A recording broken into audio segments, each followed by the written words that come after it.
Osez entreprendre. Osez entreprendre, votre émission dédiée à l'entrepreneuriat.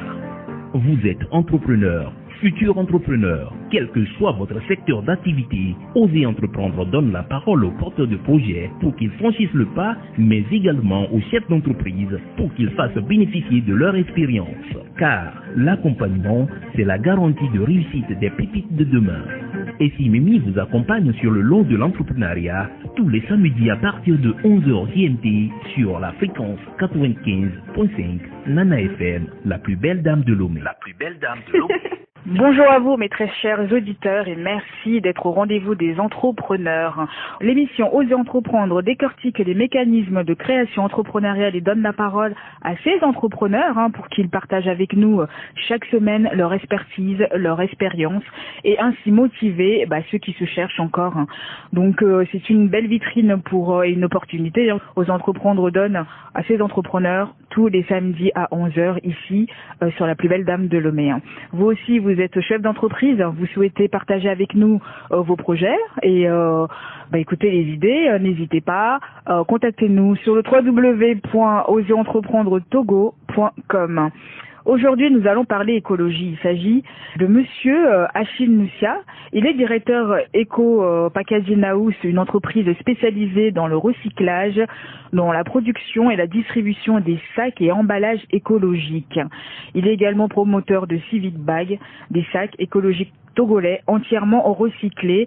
Et c'est fabriqué avec du papier ciment. Donc il va tout nous expliquer juste après le jingle de notre invitée de la semaine dernière, madame Rachel Diargui. Salut, c'est Rachel Diargui Todin, la responsable de l'entreprise Adar, et nous sommes dans le domaine de la mode, de l'artisanat. Voilà, je lance un appel à tous les jeunes qui veulent connaître le monde de l'entrepreneuriat à écouter l'émission Osez entreprendre sur Nana FM afin de connaître les clés du succès dans ce domaine. Merci. Osez entreprendre.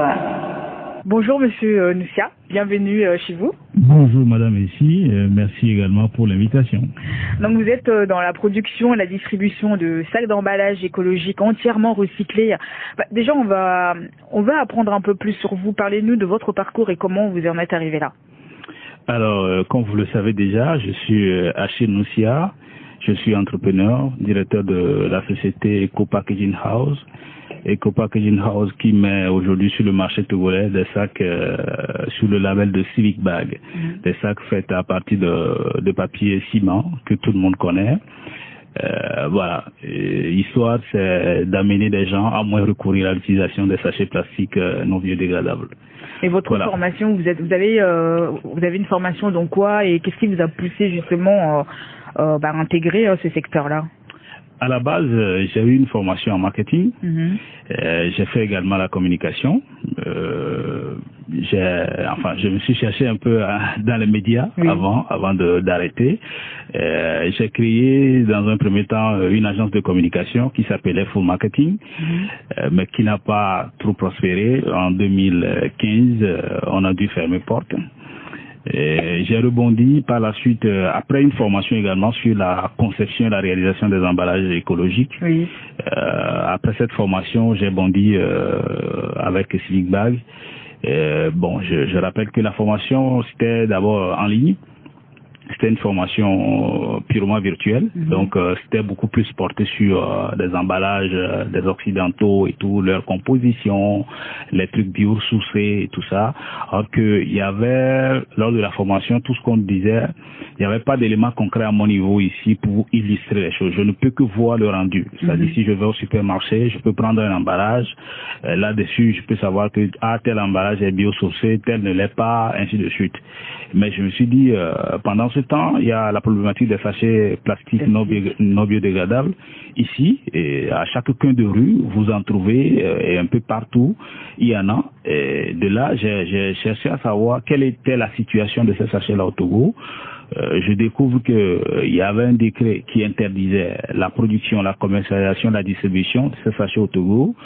Il y a une autre étude qui dit qu'en moyenne, chaque Togolais utilise au moins 4 sachets par jour, multiplié par le nombre de Togolais, multiplié par des années. Vous allez imaginer un peu le dégât et tout. Mais aujourd'hui, les effets sont visibles. Hein. Il y a beaucoup d'effets néfastes que ces sachets nous causent. Donc je me suis dit, il fallait trouver une solution à cela de par mes compétences. Donc je ne sais pas par quelle magie, mais j'ai tout de suite pensé au papier ciment. À l'époque, j'en avais à la maison. Oui. Donc j'ai sorti le premier prototype de Civic Bag. Ça ne portait même pas le nom Civic Bag à l'époque parce que c'était juste un truc comme ça.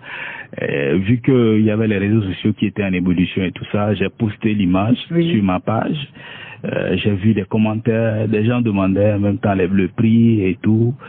Donc là, je me suis dit, tiens, ce truc intéresse des gens. Donc il faut en faire un projet, il faut en faire une entreprise. Tout est parti de là, pour faire court. La puissance des réseaux sociaux. Hein. C'est ça. Et justement, donc, comment ça s'est passé après? Vous avez des commandes? Oui, après, je me dis, dans la même semaine, il y avait quelqu'un, sa toute première commande, c'était 12. Bon. Ici au Togo? Oui, ici au Togo. C'était 12 sacs. 12, je ne sais pas.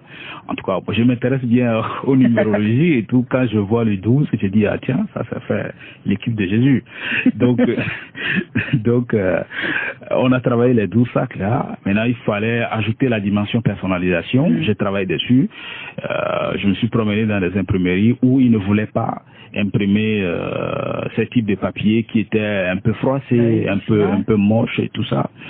Donc j'ai dû travailler d'abord sur le papier même pour le rendre vraiment très lisse et épuré de tout ce qui est débris de papier, de ciment. Et là, il fallait trouver aussi un moyen pour pouvoir imprimer dessus. Donc c'était un peu difficile, mais on a fini par trouver une solution. On a personnalisé nos premiers sacs. Oui. Juste après, hein, parce que je sortais le premier prototype le 16 décembre 2016 à 16h. Eh ouais, dis donc, tout est calculé, quoi. Donc voilà, juste après, déjà en janvier 2017, on avait déjà maîtrisé l'aspect personnalisation et tout. Maintenant, il faut faire plusieurs modèles. Parce qu'à l'époque, on avait que deux, trois modèles. Maintenant, il fallait développer. On a développé jusqu'à 7 différents formats, selon les goûts, selon les besoins. Donc, on en a développé jusqu'à 7. Et chemin faisant, ça a commencé à prendre, les gens ont commencé à passer commande. Je me rappelle, à tout début, on avait eu une structure ici au Togo qui devait voyager en Allemagne pour présenter les projets togolais ou ce que les Togolais font. Ils ont commandé 300. C'était notre tout premier grosse commande. Ouais, ils avaient passé 300 pièces et on a fait les 300 pièces. Maintenant, c'était difficile de les mettre dans des valises et tout. On a dû acheter plusieurs valises pour pouvoir les répartir dedans. Et ils ont réussi à amener ça en Allemagne. Ça fait un buzz autour de la chose. Voilà. Petit à petit, j'en ai maintenant fait un projet structuré en entreprise, avec des responsabilités, des délais. Voilà, on a fait tout ce qu'il faut. Voilà, on a fait un business plan, tout ce qu'il faut pour pouvoir évoluer. Donc, le local qu'on occupait au début, ça ne suffisait plus. On a quitté là-bas, on a pris un autre local.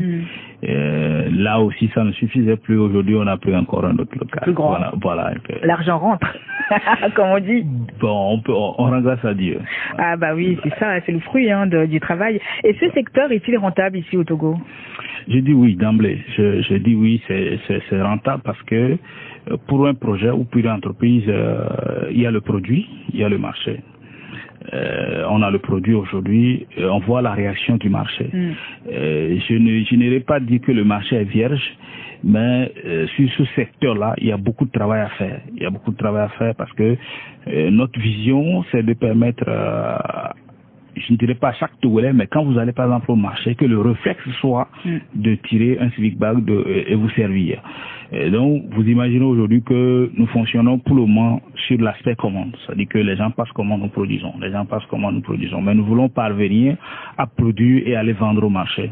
À mettre à disposition de madame, monsieur, tout le monde. Donc, on est encore loin de là. Je peux dire que le marché est là, la demande elle est forte.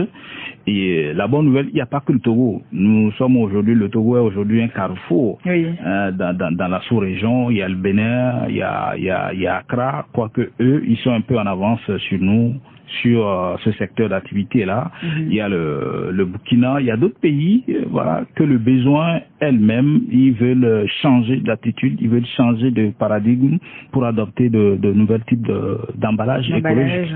Voilà. Et justement, est-ce que à vos débuts, vous avez bénéficié d'un appui financier de l'État?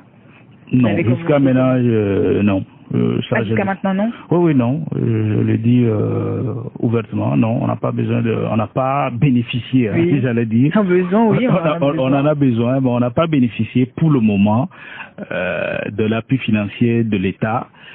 Quoique je peux dire qu'aujourd'hui, l'État, en tout cas par ses représentations, ses démembrements, il y a beaucoup qui nous connaissent parce que nous nous sommes fait connaître par le ministère de tutelle, le ministère de l'Environnement, le ministère du Commerce et tout. Il y a aujourd'hui les mécanismes de l'État, à l'instar de FAEJ et autres, qui nous connaissent et qui nous ont formés dans beaucoup d'aspects en matière de gestion d'entreprise et tout. Donc nous sommes dans les processus pour pouvoir bénéficier d'un appui venant de ces structures-là pour pouvoir agrandir et répondre davantage aux besoins de nos populations. Justement, moi j'aimerais savoir, quand vous emmenez un projet comme ça à la Chambre de commerce, donc comment vous êtes reçu? Est-ce qu'ils vous encouragent ou comment ça se passe au fait? Est-ce qu'ils vous motivent ou démotivent? Comment ça se passe quand vous emmenez un projet comme ça, une service comme ça? Bon, de par moi mes expériences, d'abord il faut dire, moi j'ai pas amené de projet à la Chambre de commerce par exemple, mais j'ai participé à beaucoup de programmes, j'ai participé à beaucoup de concours que nous avons gagnés. On a gagné beaucoup de concours. Aujourd'hui, Sylvie Baga a au moins 8 prix à son actif. Oui, bravo. Merci. Tant au plan national qu'international. Certains de ces prix, je profite en même temps, nous ont permis de gagner de l'argent qu'on a réinvesti dans l'activité, qui nous a permis de grandir un tout petit peu. D'autres non, d'autres ne sont pas dotés de prix. Au niveau de la Chambre de commerce, je ne pense pas qu'ils vont décourager le projet. Bon, ils vont vous encourager, ils vont accueillir le projet. Mais peut-être il n'y a pas d'accompagnement tout de suite. Mais bon, on peut rassurer l'entrepreneur, on peut créer des cadres parce que je sais qu'il y a beaucoup de choses qui s'organisent souvent au niveau de la CCIT. Il y a des partenaires d'affaires qui arrivent au Togo, on peut vous inviter à venir suivre. C'est bien, ce qui est bien d'ailleurs, mais ça dépend du niveau de l'entreprise pour pouvoir bénéficier de ces accompagnements-là. Mais moi je pense fondamentalement que il faut d'autres cadres pour des jeunes structures comme la nôtre pour pouvoir grandir et ainsi de suite. Mais fondamentalement, je pense qu'ils vont pas décourager le projet. Oui, mais ils peuvent, je sais pas, un projet qui est viable, on le sait tout de suite. Oui, ils le savent. Ça, je reste convaincu. Pour la petite histoire, moi, j'avais participé à un appel à projet dans le cadre du PND. Nous avons été retenus. Et on est encore dans le processus, mais ça fait déjà un bon moment que tout ça dure. On a participé au forum Togo Union européenne où on a promis monts et merveilles, mais bon, on espère que ça va arriver, mais pour le moment, on est dans le processus. Toujours. Ouais. Et dites-moi, quels sont vos défis auxquels vous faites face au quotidien? Avec l'ère Covid, là, ça doit pas être évident. Oui, Covid, avec l'avènement de Covid, c'était compliqué. Et si vous voyez notre positionnement, nous sommes en amont des clients, enfin des consommateurs, sinon de nos clients, j'allais dire. C'est-à-dire que vous êtes notre client, vous avez une boutique, vous avez une structure qui vend des articles, vous avez besoin des sacs. Donc, quand il y a Covid, vous vendez pas. Quand vous vendez pas, vous pouvez pas commander. Donc, voilà. En amont, il y a cette diminution de la demande qu'on a constatée. Mais on s'est adapté. On a exploré d'autres terrains. Comme quoi? Bon, je dirais, toujours restant dans le cadre de l'emballage, il y avait eu cette euphorie par rapport à l'artémisia. Tout le monde courait. Il y avait la course à l'artémisia. Donc nous on s'est rapidement positionné sur la production des emballages qui doivent contenir de la adapter le format. C'est ça. On a un peu travaillé là-dessus Il y a d'autres aspects également qu'on a dû s'adapter pour pouvoir continuer à fonctionner. Les défis, au-delà de Covid, il y avait dans un premier temps le défi de la main-d'œuvre, parce que il n'y a pas de structure au Togo qui forme les gens sur la conception et la réalisation des emballages écologiques. Ça, c'est des acteurs. Je ne parle pas de la fabrication du sac, oui, parce qu'il faut partir d'abord de la conception de la chose jusqu'à sa réalisation. Il n'y a pas de structure qui forme des gens au Togo pour cela. Même pour la fabrication des sacs, il n'y a pas de structure. Vous prenez quelqu'un, vous lui posez, est-ce que vous savez faire des sacs? Non, il ne sait pas faire. Mais peut-être il est comptable, il est secrétaire, il est ceci, il est cela. Donc il y avait ce défi de la main-d'œuvre. Donc j'ai dû former tout. Aujourd'hui, on est autour de 14 personnes en temps plein. Comme salarié? Oui, comme salarié. J'ai dû former tout ce beau monde-là pour pouvoir évoluer. Et à chaque fois qu'on est appelé à s'agrandir un peu, à recruter, il faut passer par la case de formation de la personne d'abord avant de le rendre opérationnel. Et aujourd'hui, en fonction de la demande que nous avons aussi, on a le défi de passer à l'échelle, d'automatiser un tant soit peu la production, parce qu'il y a des demandes que nous n'arrivons pas quelquefois à satisfaire compte tenu du délai, parce que un client peut vous dire voilà, je veux X quantité en 2 heures de temps, en 3 heures de temps, en une journée, en 2 jours. On n'est pas capable, ce qui n'est pas bien pour une entreprise. Et en fonction de notre vision, comme je vous l'ai dit il y a l'instant, c'est de parvenir à ce que madame, monsieur, tout le monde puisse avoir accès à ces sacs-là. Donc, pour atteindre cette vision, pour atteindre cet objectif, il faut forcément s'équiper pour pouvoir produire en masse. Et dites-nous, pour vous, quelles sont les qualités que doit avoir un bon entrepreneur, un bon patron? Moi j'évite de standardiser les choses, parce que dans ce monde, pour ne pas dire dans ce pays, on a tellement standardisé les choses au point que quelquefois on est bloqué. Moi je dis ça dépend de la personne, ça dépend de sa vision. Je peux vous dire la personne doit être rigoureux, il doit être quelqu'un qui est smart, quelqu'un qui est honnête, quelqu'un qui est visionnaire, courageux, déterminé et tout. Mais bon, est-ce que c'est ça qu'il fait à la fin? Moi, je ne sais pas si je peux me définir comme un bon entrepreneur. Moi, je sais que je suis rigoureux. Je prête vraiment attention à tout ce qui touche aux détails. Les détails, je prête vraiment attention à cela. Je suis quelqu'un qui rêve. Je suis un grand rêveur. Je rêve des trucs parfois où moi-même j'ai peur. Je me dis, est-ce que c'est bon de penser comme ça? Trop grand. Voilà, je suis un grand rêveur.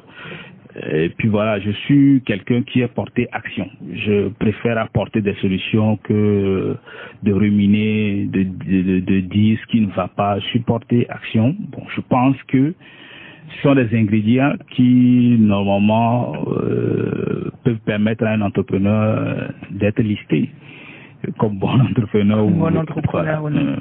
On va marquer juste un temps de pause. On revient après le jingle de notre invitée de la semaine dernière, Madame Rachel Diargui. Salut, c'est Rachel Diargui Todin, la responsable de l'entreprise ADAR, et nous sommes dans le domaine de la mode, de l'artisanat. Voilà, je lance un appel à tous les jeunes qui veulent connaître le monde de l'entrepreneuriat à écouter l'émission Oser entreprendre sur Nana FM afin de connaître les clés du succès dans ce domaine. Merci. Oser entreprendre.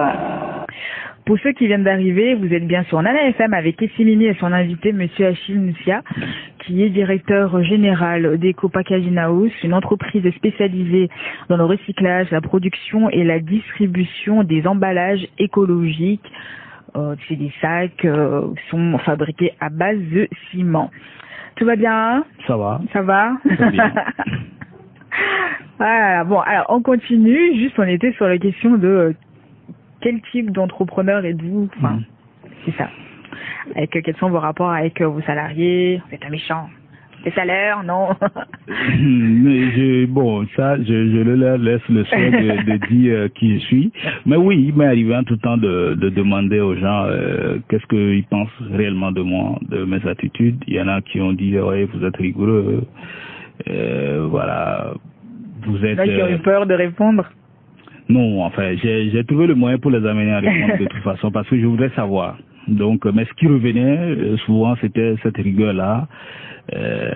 Mais bon, je l'ai dit, on peut pas avancer sans discipline. On peut pas avancer, surtout dans un contexte où déjà, comme le disait quelqu'un, la vie vous a marqué 4-0, et que vous débattez pour égaliser. Vous pouvez pas vous permettre de faire de la légèreté. C'est ça. Vous n'irez nulle part. Donc du coup, il faut de la discipline, il faut de la rigueur, il faut un leadership, pas de la dictature. Il faut quand même arriver à manier, à travailler avec des gens, à gérer des équipes comme cela se doit. C'est vrai, il y a des brebis galeux, il y en a qui se disent, enfin, ils continuent de confondre le monde d'entreprise, surtout dans le secteur privé, avec ce qu'ils ont l'habitude d'attendre chez eux, en tout cas pour ceux qui ont eu des parents fonctionnaires et tout. Ils confondent ce monde-là. Il y en a qui confondent le monde estudiantin, c'est-à-dire l'université, l'amphithéâtre et l'entreprise. Mais on essaie de former.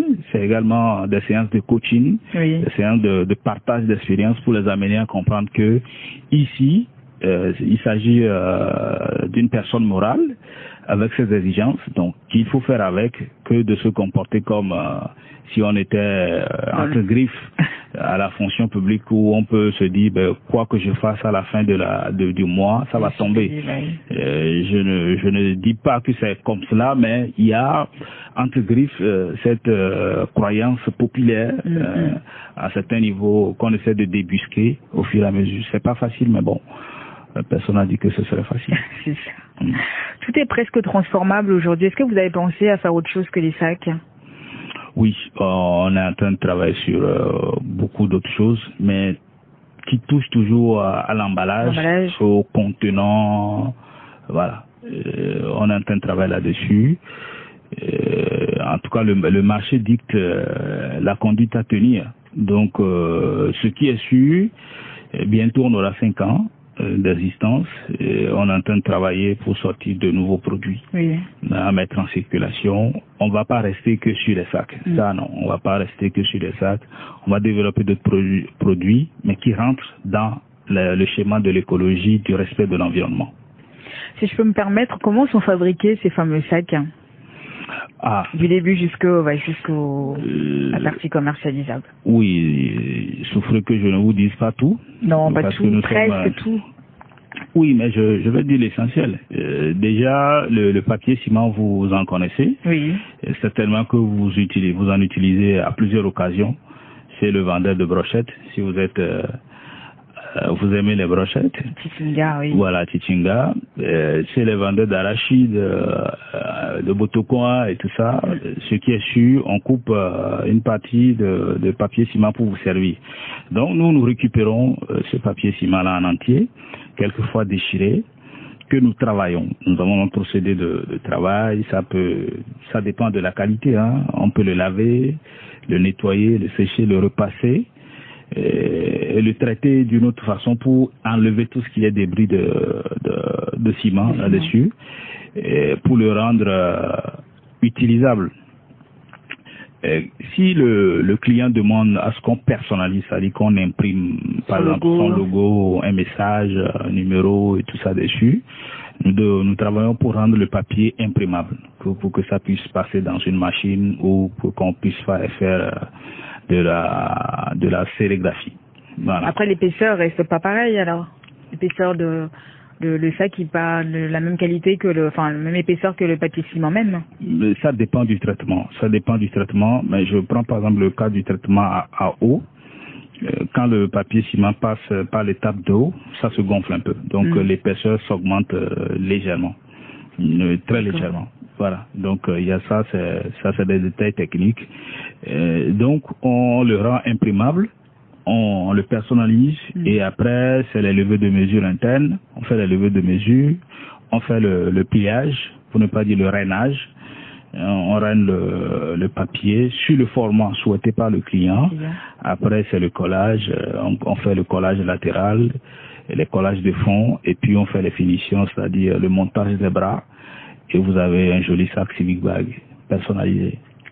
J'aimerais bien avoir un beau petit sac aussi, et si Mimi. Vous en aurez, en aurez. On a déjà pensé à cela. Vous en aurez. J'espère que tu m'entends, on sera gâtés. Merci beaucoup. Et puis, une question aussi, parce qu'on arrive vers la fin.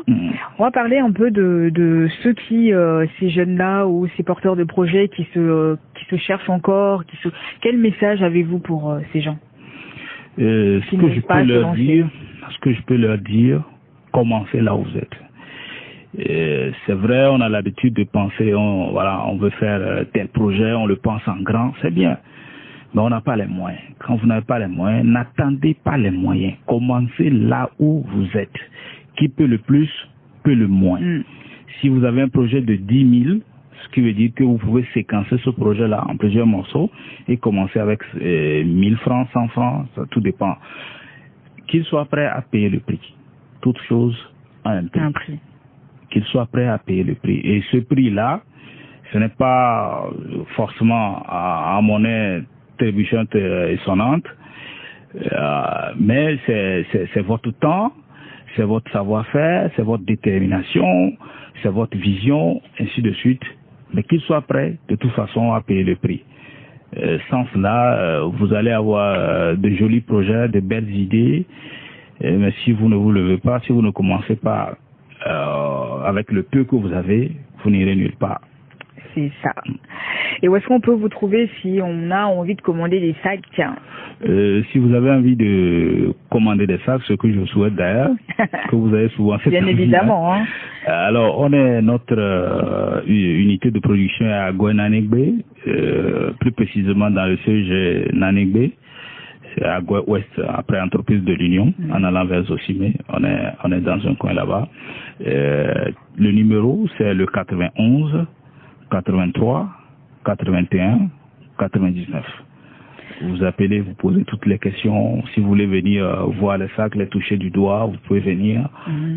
Il y a quelqu'un qui est disponible pour répondre à toutes vos questions. Vous pouvez nous contacter aussi par WhatsApp ou par les réseaux sociaux, Facebook, Instagram, c'est Civic Bag, en un seul mot. En un seul mot. Ouais. Moi, je vais le répéter, le numéro de téléphone, c'est le 91 83 81 99, si vous souhaitez passer commande. Un grand merci à vous, Monsieur Nussia, félicitations, et puis merci de nous avoir accordé votre temps. Merci beaucoup, Madame Essie, et merci également aux techniciens qui nous ont accompagnés jusqu'à maintenant. Merci aux auditeurs de nous avoir suivis. Bon week-end. Bon week-end, merci à vous qui nous suivez tous les samedis sur La Plus Belle Dame de Lomé. Voilà, si on arrive à la fin de l'émission. Si vous aussi, vous êtes entrepreneur ou aussi porteur de projet et que vous souhaitez vous exprimer dans l'émission Osez Entreprendre, appelez-nous sur le 79 84 27 52 ou sinon par email à osezentreprendre228@gmail.com. Merci Antoine à la réalisation, merci à Faustin, merci à Rachel, merci à Cathy, merci à First Digital Impact, merci à notre partenaire média L'éveil de la nation, puis j'embrasse ma famille. Je suis Essie Mimi sur La Plus Belle Dame de Lomé, Nana FM. À la semaine prochaine, bye bye. Osez entreprendre.